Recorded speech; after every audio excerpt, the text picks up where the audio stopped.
Welcome back. If you just joined us, you've joined the second half of the show. This is Prime Morning, and we are live on Joy Prime. Now, earlier we mentioned that we're going to risk one of the very important persons who speaks. You can get to understand and get the nitty-gritties of every information that is supposed to come out from the police service. Now, this morning we are joined by the beautiful DSP Afia Tenge, and she's the PRO for the Greater Accra Regional Police. Now, she's beautifully, cladded in her regalia apparatus equipment in the bid to fight COVID-19. Big questions coming up. Is the police service doing what they're supposed to do? We've seen lots of videos. What exactly do we need to know as a country or as citizens to help them fight in this security era that we need to fight the lockdown? People who are recalcitrant, I should say, people who are not listening to what the government has recommended that we do. This is the reason why we got the beautiful Afia Tenge into the studio this morning. She's quite a busy person, but today we got her. Hello, ma'am. Hello. Thank you for coming. Thank you too for having me. Okay. I hope that you can hear her. She's well strapped, I say, well in the apparatus and everything you need in there. Let me ask this question: how was the average citizen reacting to this situation of a lockdown? Yes, thank you very much. Since the police began this deployment, actually, yes. For Accra especially, the outlying areas that were supposed to be sealed were cordoned off. If I say cordoned off, what I mean is we were not preventing vehicles or movements of persons within the parameters that we set out to do. And so we stopped people from moving from one region to another, that is from Accra. Either you are from the central region, from the Kumasi direction to Accra, or from the Dodua area to Accra. Cordoning of these areas, these outlining areas, meant that people cannot come or go. Apart from the fact that the police made these deployments at these posts, within the city itself, there were a number of security arrangements that were made within the municipalities to ensure that people complied with the directives. What we saw initially was that the education actually did not really go down with people. So you could see that people had some flimsy excuses of going out and still getting out of their homes.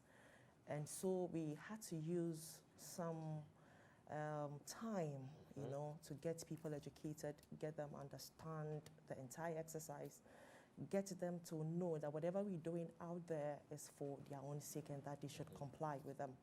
So we began with that. So from the first day was a lot of education. And in every operation, yes. It is highly anticipated that, yes, it may have its own style, dynamics, and these are measured along, as the operation progresses. Then we can also review our strategies here and there. We did much of disbursements, especially in some areas like, I remember the gas filling stations, people were still trooping in to get some gas for whatever reason, I don't know. Because we monitored, before the announcement of even the partial lockdown. The monitoring we have done for the last 4 or 5 days also showed that, yes, a number of people were still out there, still buying. And even after the lockdown, they are still there. And even the mere fact that people have crowded there alone has its own security consequences, the hazard that is associated, just in case there's a fire outbreak and what have you. So we had to take some bit of time to get people off these filling stations and let them know that those who are providing these services fall within the exemption categories, and that is an essential service, so they'll be there. So there is no need rushing, coming out to get them and all that. And people had still opened shops that actually did not really fall within the food value chain, and the essential ones. So you could see that these shops, we had to take some bit of time to get them locked up, get them closed, get them understand that, no, you cannot operate. So we did bits of this until yesterday. Yeah. Yesterday, what we realized was that people also wanted to undermine the entire operation. Others came out and they felt that no, Musa has gone out, Abiba has gone out, Kojo has gone out, and so I can also make yes, nothing happened. So why don't I also test and see? So they were kind of just testing the system to see what the police would do, what the security apparatus, what the deployment would do. So we realized that people were still crossing over. And in the morning, in the early hours of yesterday like this, you realize that the number of commercial vehicles actually that were in town was even more than we expected. So it means that the message has gone out there that yes, people can come out, After all, I went out and I think there were some videos. So I think that on the first day, I mean, the police was rather very relaxed and calm, in anticipation because that we ourselves too, yes, we need to study it, study the system, know how we're going to, this is the first time, so how are we also going to implement it? Because it is different drafting a whole strategy on paper. Yes. Then its application or its implementation on the ground is also different. And it comes with its own challenges. Yeah. So we also need to study and find out how, because people may have very genuine reasons for which they need to be out. So we in as much as possible, we are trying to use a very soft hand approach. And at the same time, we are trying as much as possible to help people who are actually in need. But if people want to take advantage of somebody's, to also make an excuse for himself to be out there, then it means that we need to try and review some of our strategies. So yesterday like this, we're actually not allowing these commercial vehicles to cross within the municipalities that they were operating. Because they were carrying people from one place to another. And even the people that they were carrying, ask yourself whether they fall within the essential service providers. Because they are supposed to be out. So if you are carrying people, do they fall within this category? I also realized yesterday, for example, I mean, right in front of the president's house, there was heavy security, managing people, asking people where they are going to, their destination. Some were being turned around, which was impressive. However, those who were out of their vehicles right behind the president's house, now just going to areas like Nima, Newtown, you see a lot of human movement. And I want to understand, per the directive, does it mean that people can you can cross over right in front of my house, I can walk across, or it's actually saying stay home, be indoors? The objective of this entire exercise is to get people to stay home. That is it. And if you have to come out, something must push you out. And something of an essential commodity. Something that if you do not get, probably you are heading towards death. So that thing that brings you out is what we're talking about. And even if you get that thing, you need to go back. We don't want people to move. Nima, like this, we went there and we saw that some people had opened up their shops and especially those who were dealing in second-hand clothes. And quickly, we have to let them know that no, it is not part of it. Therefore, we also need you to go back in there. So it is getting people into their homes and not getting people moving from one place to another. And we have said that you can move within, your community just to get something and go back home. Is there any offense? Okay, sorry. Is there any offense that is at the end of, in case you break the law or you flout a directive? Very big offense. It is really an offense.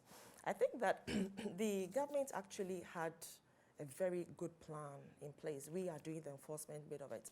So before even we had the lockdown, there were a number of legal frameworks that had come out probably to support or give us the backing on everything that we're doing.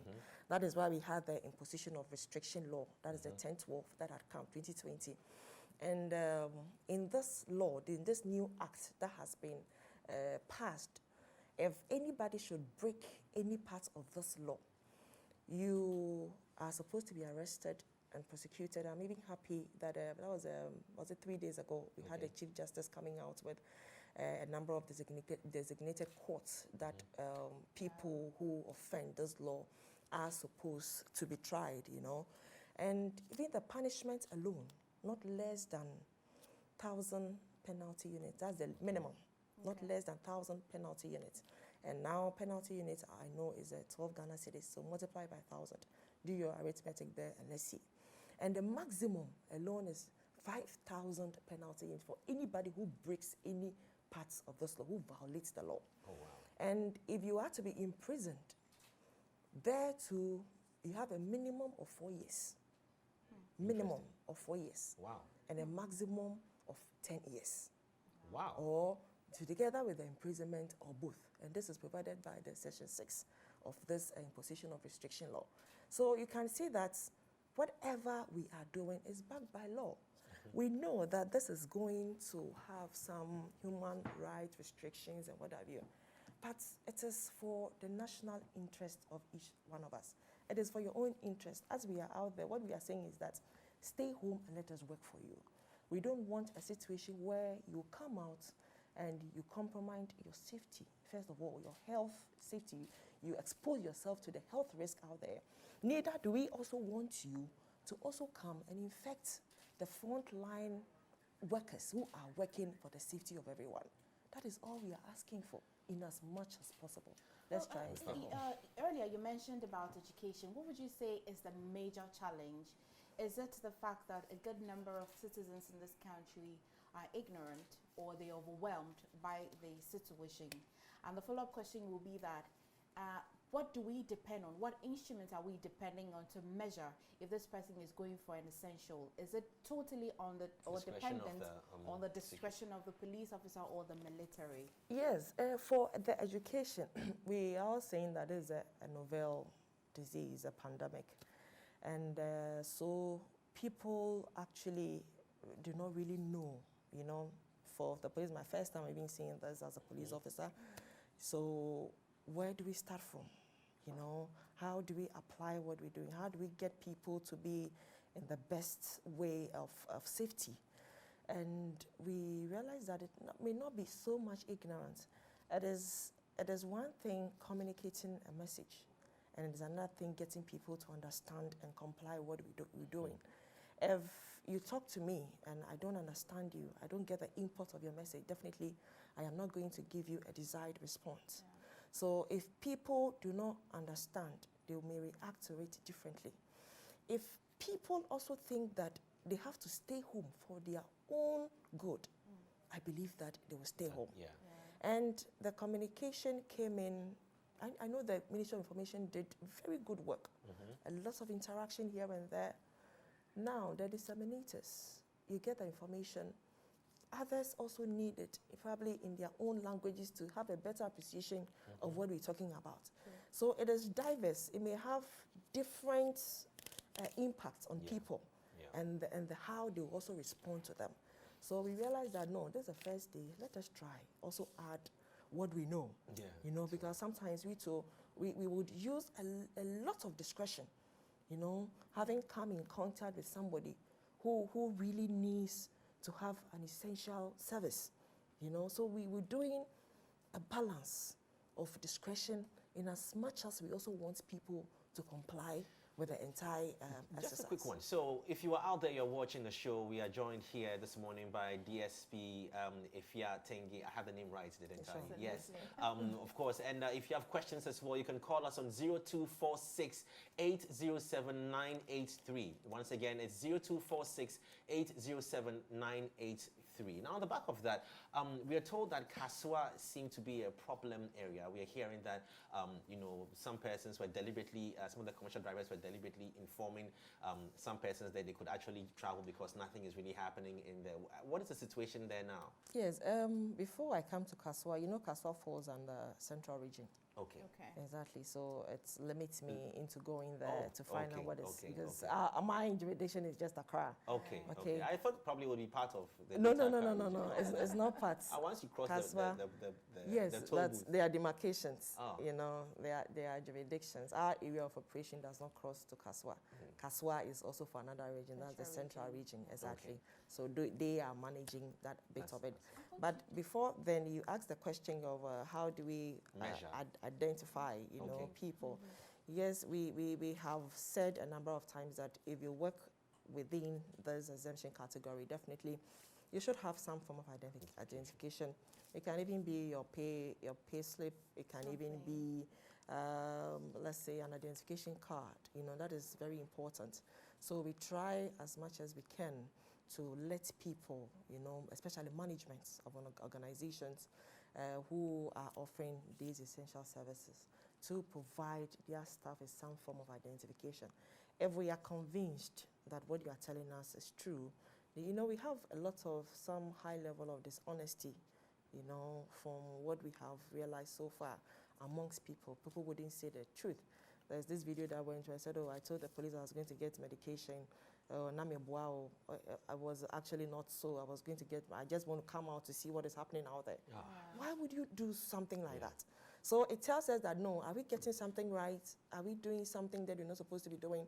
So you realize that somebody's dishonesty affects others. Yeah. So in as much as possible, we try, you know, to have a soft hand, listen, you know, and sometimes with some intelligence and the way you interact with people, the demeanor and all that tells you that, yes, this person will be saying the truth rather than a lie.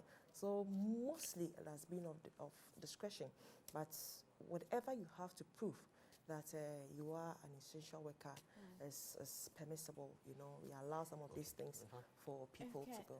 So I still need you to call. We have a household name in the studio today. Whatever question you want to ask, you can call us on 0246 807983, 0246 807983. Now, still staying on the discretion. Now, let's do some math here, or a ratio.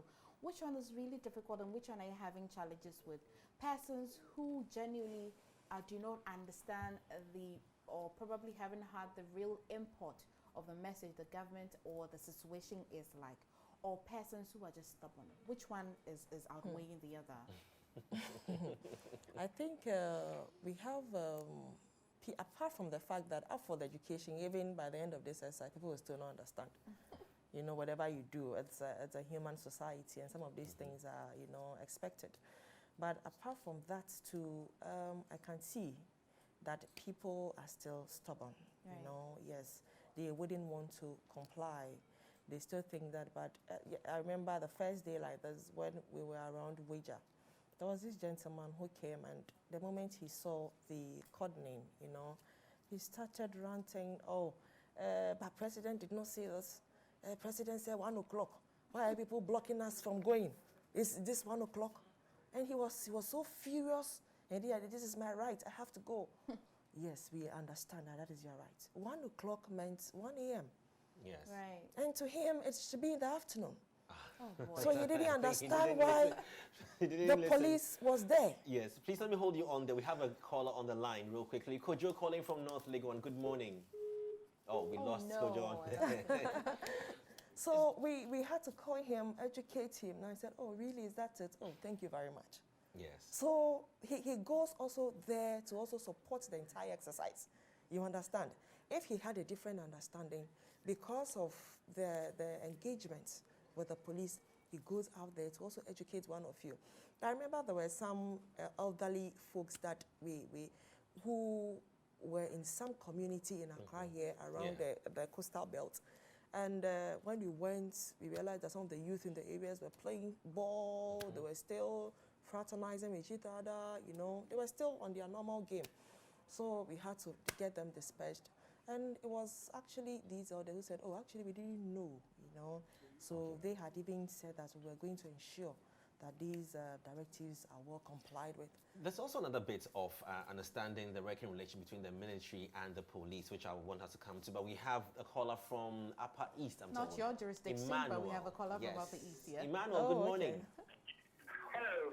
Hello, Emmanuel. You sound very joyful this morning. How are you? I'm fine, and you? Fine, thank you, Emmanuel. Can you go on with your submission? Okay, well, what Ghanaians are actually doing is not right. I mean, the government is trying to help us, but it's just that we, you know, human beings, we are... Finding that word to describe us, right? Yeah, well, I really like that woman in police uniform. She looks beautiful. Madam, I don't know, but I think you guys not giving up. We just have to be strong. If not, I mean, this disease is coming to kill us all.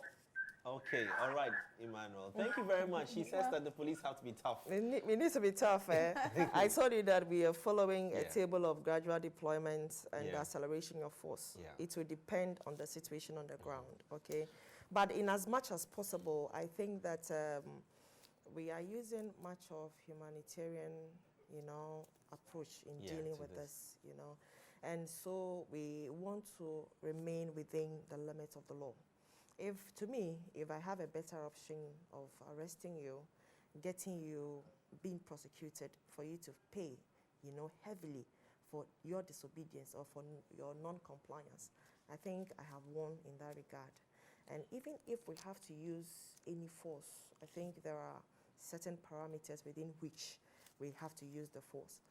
Since this deployment, since we started these exercise, a number of videos have trooped in here and there. Some of them actually are false. Some are old videos, people picking, just to cast the police in a or the security agencies in a bad light.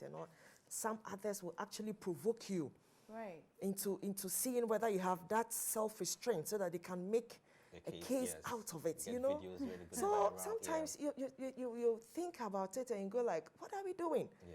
Because I think I spoke to one of my uncles in the US and he was like, here, what are you people doing? If you come out and we get you, you are paying a fine. Nobody is looking here and there. So when are we going to get serious as citizens? This is a pandemic that is killing people. And your government, the government is trying as much as they can to get everybody protected based on these simple rules. What is difficult about this? This is the first time we are actually experiencing this in our generation, in our time. Now, I see almost a full deployment of police and military. Now, I want to talk about sustainability. Are we in the position to be able to hold this in case it's extended beyond 2 weeks? And let's assume that we are going into probably a month or two. Yes. Considering our resources and everything. For resources, I should think we should be able, to deal with it. That is why, actually, it is the police that is leading this whole effort, and we're having a lot of support from our military counterparts and other workers in the other security services. And so we are trying as much as possible to use every resource available, everything that we have to be able to fight this pandemic. Because to me, I see it that we're battling a war. It is actually a war, So if you are battling and you are in a war front, it means that you have to deploy everything that you have. So, and even apart from that, we can see that now we have very skeletal staff, in the administrative work. And so what it means is that those of us who would ordinarily be going to court, ordinarily be listening to complaints, ordinarily be doing other works that falls within the police law enforcement, are all being rotated so that we fight the battle ahead of us. So for now, I think that we should just to hold you on there, we've got Kojo back on the line. We want to hear from Kojo from East Legon. Kojo, good morning. Yes, good morning. Sorry, we have a few minutes left. Kojo, talk to us.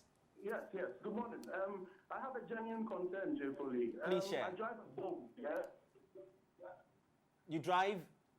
Bolt, like Uber. Bolt. Okay, Uber. yes. Uber. A right taxi hailing app. Okay, all right. Yes. So yesterday I got, I understand that we have like a global crisis and we need to comply with the directives set by the government. I understand that. I get that perfectly well. Sure. But I want the police to understand the humanitarian bit of this. Some of them have it in their minds that they have to use force at every turn. It's very wrong. Yesterday, there was an emergency. I took a pregnant woman around East Legon, and on my way back, I came to Atomic Junction because I live on North Legon.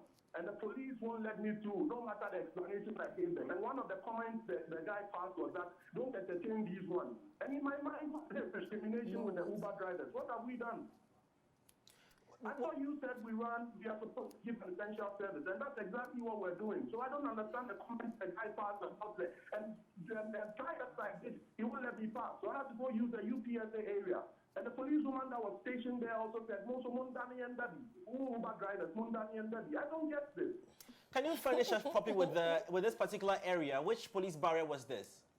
Atomic Junction, Atomic. I used New Road area, and I was supposed to exit to the Hacho Road so that I could get home because I live at North Legon, and the woman won't let me through. The guy was was mounted at Atomic Junction. Atomic Junction, yes. Yeah. All right, thank you. Area. One girl was in another Uber. They turned her around, and the excuse was that she said her auntie had died and she was going to see the family. And the policeman said, "Oh, boyfriend, didn't you sign with you?" And he had to turn her around. Well, all right. Thank you, Kojo. Your point is well made. I'm just going to go to, sadly, I have to come back to you, though you made the point that... We are not in ordinary times, actually, Otherwise, nobody would have prevented you from doing what you have to do. The fact that there are restrictions alone means that there's going to be some conveniences, on the part of everyone. Even me, myself, I wouldn't have been here. But here we are having this. It's not comfortable, So we all have to appreciate whatever effort each of us are putting. So in such a situation like his, so what would you advise? Come there. Yes. I will come there. That is why I said that in as much as possible, we still need to do some discretion, to see how best we can help the system. I also mentioned the issue of this loyalty on the part of some people. So it means that if somebody's disloyalty, has caused a situation in some bad or to the disadvantage of the police or some way, somehow, it means that it will inform the police in changing some of these strategies and what have you. Yesterday, we didn't have, that is the day before yesterday, we didn't have the kind of snap checkpoints we were seeing because we thought that people were still going to comply with. Others were going to be still, helpful to themselves and help the system. But we realized that people were taking undue advantage. So look at where it ended, So it means that we still have to do more, Most times, as I'm saying, you are running an essential service, all right.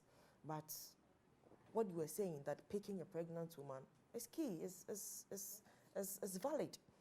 Any police officer who is manning such an area should allow you to go. I mean, passing. But how do you prove, going back, that yes, I was actually carrying a pregnant woman to the hospital? So proving some of these things are very difficult, especially with the Ubers too, when we don't have any identification. People use their private cars. Uber is all about using your private cars. I think lately they've even started branding the vehicles. So it makes it difficult, finding ways around it. So eventually we may kind of create some inconvenience or discomfort. That actually will not be our objective, but it has come that it has to come so. Sadly. Well, we'd have to let you go. But finally, when I meet a police officer or a military person, is this how he or she should look? Yes. Mask? Yes. In fact, when the education started, we heard that it's actually people who had the virus, actually, that needed the mask. The rest did not need it. Beyond that now. Yes, I even spoke to a friend, not even a friend, a cousin who is also a nurse in the US, and she's also a health worker. She goes like, no, they don't let us even use the mask because it's for people who have it. But we are also exposed to the dangers outside, in as much as we are still keeping the distance, some meters of a sort, so that just in case anybody has it, it does not, we don't get infected by them. So we expect that all of us would have them, So in as much as possible, we have a number of them that are being distributed. And at a point in time, that was Monday, there was some shortages. We called in and they had it. But I'll also plead with whoever needs to supply us with this, that we are more comfortable when we have these things to work with them. So support. if anybody is also in charge, if they need to provide us with the needfuls, what we need to ensure that we also stay safe and stay, safe and that of our family. Because this morning, my husband was like, oh, if you are going, make sure that, you protect yourself, make sure that you don't, even when you come, make sure you have your bath, everything, change your dress before. Please, on that protection note. On that protection note, we have a gift for you. We're still encouraging that you wash your hands with soap and the running water, and it's thoroughly done. So this is Live Boy from us to you. All right. Thank you very much. You're welcome. Thank you so much for the good job that you're doing. Fantastic. Thank you for coming. Well, we've been talking to DSP Afia Tenge. She's the PRO for the Accra region, or Greater Accra region as well. And thank you very much for joining us. Well, coming up next, now we're looking at other things. So how is the coronavirus and the lockdown affecting your relationship? We'll talk about that when we come back from our break.